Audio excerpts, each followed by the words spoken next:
Jauh di perairan lepas pantai Nigeria, para pelancong lagi terapung di lautan menikmati pemandangan.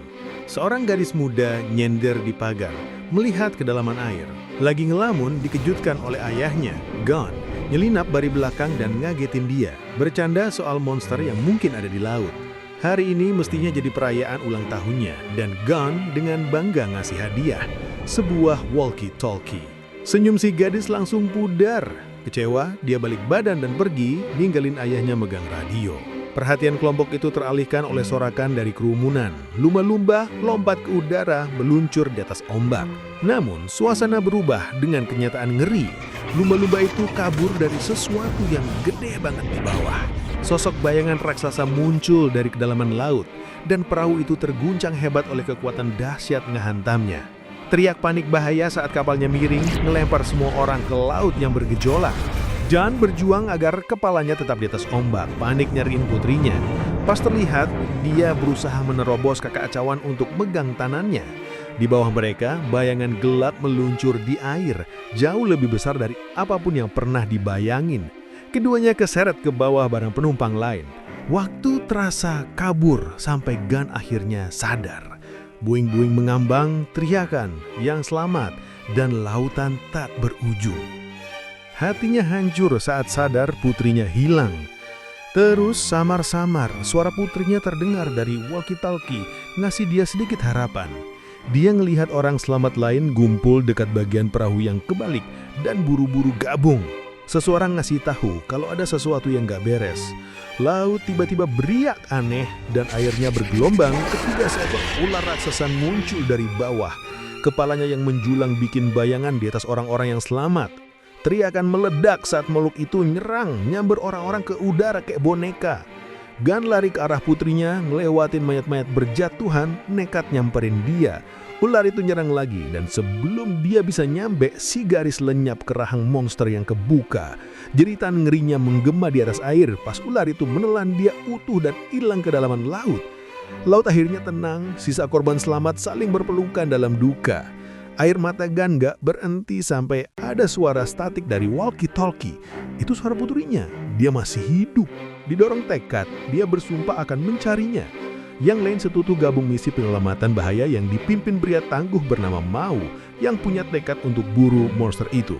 Mereka masuk ke hutan terdekat, abaikan peringatan. Ketika semua orang sadar ponsel mereka mati, terisolasi tanpa sinyal.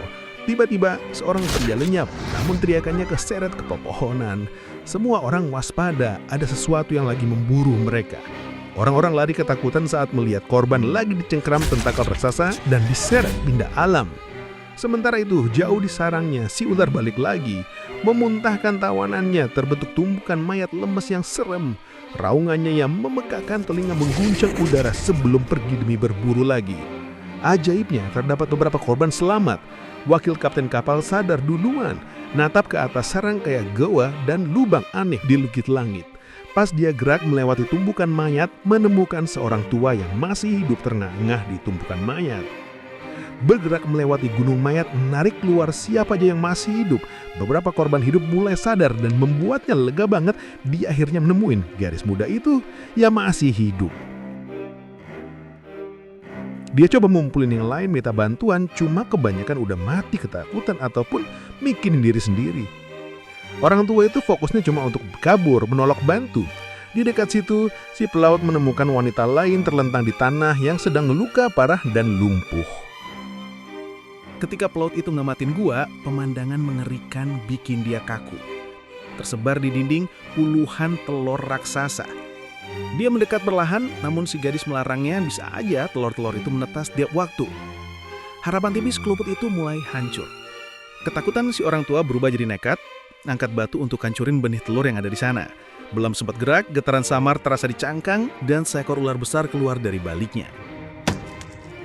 Sisiknya gesekan sama lantai gua.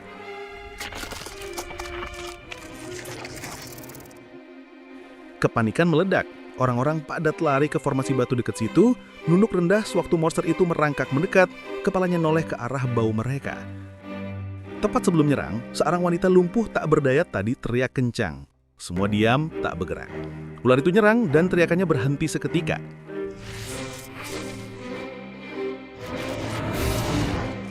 Sementara itu, tim pencari yang berada di hutan terus maju, ngikutin jejak ular itu. Kemanapun mereka pergi, hanya nemuin kehancuran dan kematian. Berjam-jam berlalu, sebelum mereka sadar udah kehilangan jejak dan tersesat. Frustrasi berubah jadi ketakutan waktu mereka berhenti istirahat. Saat itulah Mao melihat sesuatu yang aneh. Cairan hitam melengket meremes dari pepohonan di dekatnya. Dia nyalain korek api untuk merokok dan udara langsung meledak jadi api. Cairan hitam itu ternyata gampang kebakar. Setelah api padam, asapnya terus nyebar ke hutan, jarak pandang terbatas. Gon sempoyongan karena sakit kepala hebat dan mulai berhalusinasi. Wajah temannya berubah jadi jahat, nyeringai ke dia dengan kebencian. Dunia jadi kacau dan seekor ular raksasa melingkar di sampingnya. Lalu terdengar suara putrinya, nuduhnya gagal nyelamatin. Tiba-tiba seekor ular gede nyerang, melilit lehernya, dan dia berjuang dengan penuh ketakutan. Pas percikan air dingin kena mukanya, mimpi buruknya lenyap. Asap tadi udah merusak pikirannya, walau bahayanya nyata. Akar rambat dari pepohonan di dekat situ nyeret orang yang pingsan ke udara. Tentakel dari kayu hidup ngikat tubuh dan ngisep darah, dan hutan itu sendiri berubah jadi predator. Tim itu berjuang keras motong akar rambat, nyelamatin hampir semua. Seseorang berteriak ketika ditarik ke pohon. Tubuhnya dikuras sebelum akhirnya lemas. Kengerian bikin semua orang membeku saat tanaman mengerikan itu gerak ke arah mereka. Gak punya pilihan selain kabur. Di sarang ular, korban selamat yang tersisa ngelawan balik. Mereka berhasil membunuh ular yang baru netes meski sudah makan korban. Seorang tua berhasil ngancurin tengkorak makhluk itu menyebabkan keanehan dalam dirinya. Dia balik ke yang lain teriak-teriak nyalahin mereka atas setiap tragedi. Ketegangan memuncak saat dia mengamuk sampai seorang wanita bernama Suci turun tangan nyuruh mereka berhenti. Mengajak saling kerjasama agar bisa selamat hidup keluar dari tempat ini.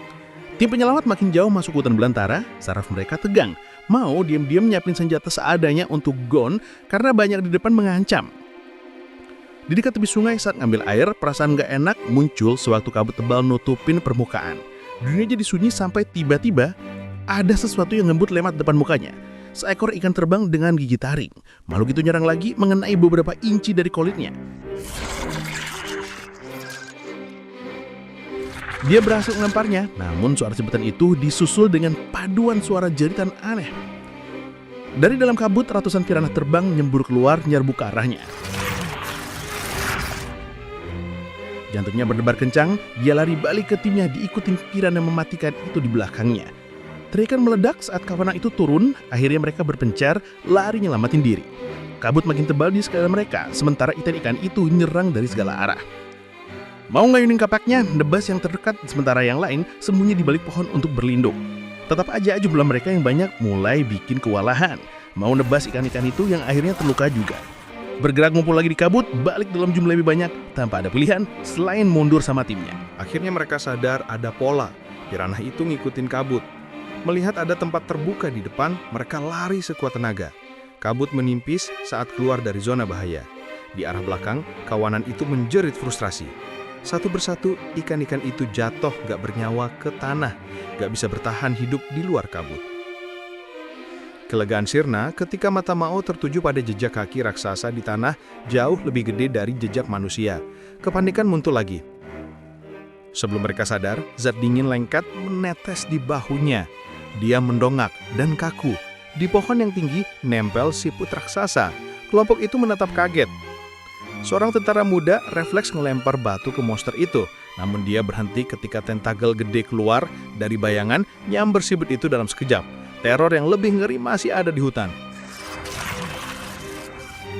Gak lama, tanah bergetar hebat, terlihat katak raksasa melompat, mendarat dengan guncangan dahsyat.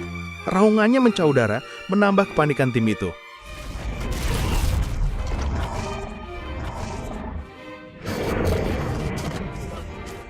Mereka lari berpencar. Lidah lengket katak itu nyamber keluar, ngelilit dan menarik ke belakang. Dia megang pohon, berjuang demi hidupnya, sementara yang lain menolongnya. Mereka menarik sekuat tenaga, namun cengkraman monster itu terlalu kuat. Nekat, si tentara muda nyoba nebas lidahnya, walau darah makhluk itu nyentuh kulitnya, ngebakar dia seketika. Sepenuh tenaga, mau maju dengan tongkat tajam. Dia melemparkannya ke mata monster itu, dan si katak meraung kesakitan, mundur dan melepaskannya. Tim itu manfaatin momen untuk lari, walau mimpi buruknya belum selesai. Katak itu lompat ke udara lagi, nerobos kanopi ngejar mereka. Tepat sewaktu dia siap nyerang, tanah bergetar dengan teror baru. Ular raksasa muncul dari hutan. Munci rahangnya di sekitar katak. Semua orang membeku ngeri saat si ular ngangkat katak yang meronta-ronta itu dan menelannya utuh. Kepalanya yang gede noleh pelan ke arah manusia dan perburuan dimulai lagi. Bikin tim itu lari kabur. Mereka berusaha nerobos hutan, dahan-dahan nyebat muka mereka, sementara ular raksasa di belakang mereka ngancurin pohon dan merobek tanah. Gak ada yang selamat di jalannya. Si tentara dan orang tua yang masih luka dari pertarungan sebelumnya ketinggalan. Dengan monster yang makin dekat, mereka sembunyi di semak-semak lebat, memanfaatkan pepohonan lebat sebagai perlindungan. Ular itu nyerang, rahangnya mangap, namun kanopi hutan yang rapat berhasil menghalanginya.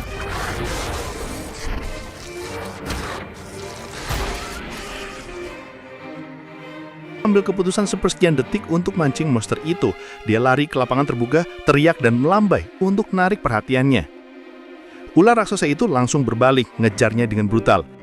Dia nerang untuk menelannya, walau dia berguling menghindar dan lari ke dedaunan, ngilang di antara tanaman.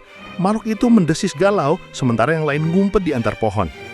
Beberapa saat kemudian, kepala ular itu naik tinggi, nyari target lain. Lidahnya keluar, nyium bau darah si tentara. Beku ketakutan, tentara muda itu gemeteran sampai gak bisa nahan diri. Pelan-pelan, kepala ular yang gede itu muter, ngunci target ke arah dia. Tanpa ampun, ular itu menyerang dengan cepat, menelannya utuh. Mereka cuma bisa nonton ngeri saat itu terjadi dan kepanikan tambah gila. Mereka keluar dari persembunyian, maksa makhluk itu ngejar lagi. Dahan-dahan patah dan tanah berterbangan sampai mereka nyampe di tepi tebing. Tanpa pilihan lain, mereka lompat ke sungai di bawah, ngilang ke air keruh. Lumpur ngedingin badan mereka dan nyamarin hangat tubuh mereka, bikin kacau indera si ular. Gak bisa ngacau mereka, monster itu akhirnya pergi, ninggalin mangsa yang gemeteran, lega. Di dalam gua, para tawanan jadi kaku ketika getaran hebat guncangin tanah.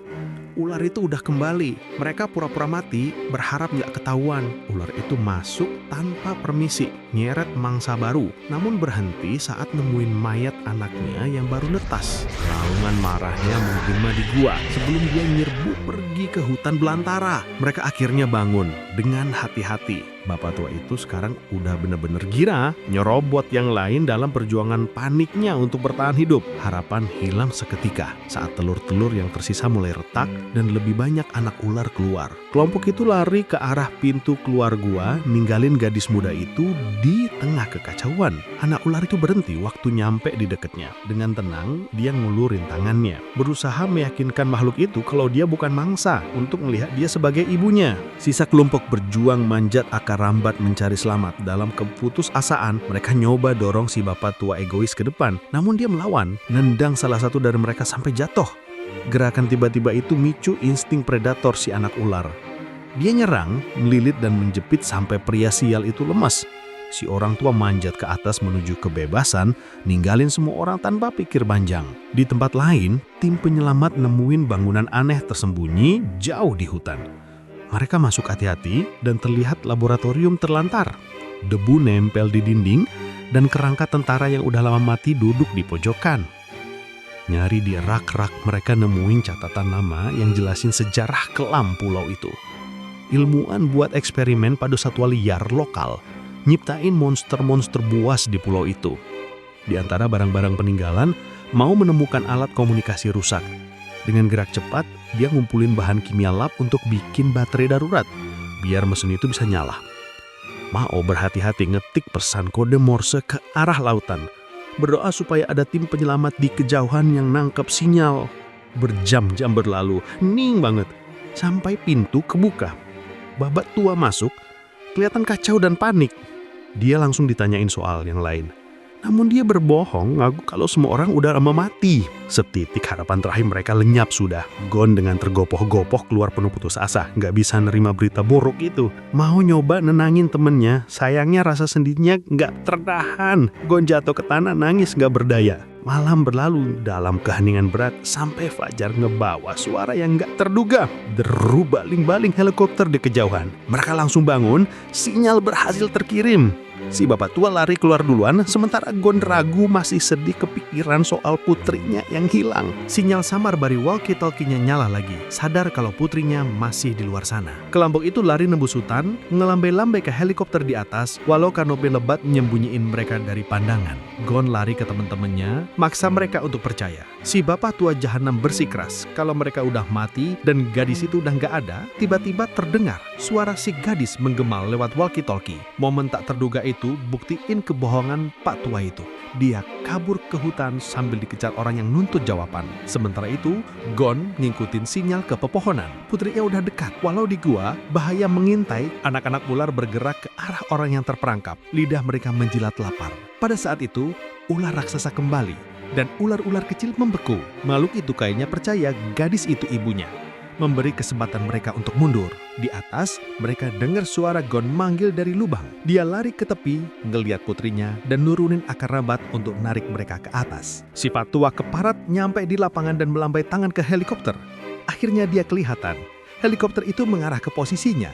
Sebelum pesawat itu bisa turun, tiba-tiba seekor ular raksasa lompat dari pohon, nabrak helikopter, dan menghancurkannya. Logam dan api jatuh ke bawah sementara Pak Tua itu mundur ngeri. Orang yang ngejar dia tadi langsung nerekam dia, masih minta kebenaran soal korban selamat lainnya. Dengan tragis si bapak tua mengalahin dia dan mengeremas orang tua itu sampai tewas, ninggalin dia lemas di tanah. Balik ke gua, Gon berjuang ngangkat putrinya dan yang lain sementara anak-anak ular makin dekat. Rasa leganya cuma sebentar. Ular raksasa itu balik ke sarang. Gaungannya guncangin dinding goa. Dia menyerang Gon, namun mau maju, diayunkan pedangnya menyayat mata monster itu. Ular itu mundur kesakitan dan Gon lanjut narik mereka ke atas. Mau sadar kalau nyawa tim bergantung padanya, dia berusaha melawan makhluk itu sendirian. Monster itu nyerang lagi, walau udah dilimpar tombak dengan bidikan sempurna, nembus mata ular yang satunya. Mau manfaatin kesempatan nebas akar-akar rambat penopang dan micu jebakan besar yang udah mereka siapkan. Ngehantam makhluk itu ke belakang, ngasih beberapa detik berharga, namun tampaknya juga bikin Gon goyah di tepi. Berpegangan di akar rambat dengan satu tangan, dia nolak ngelepasin putrinya. Di bawah, wakil kapten lompat ke depan, ngangkat si gadis dan ngedorongnya ke atas menuju keselamatan.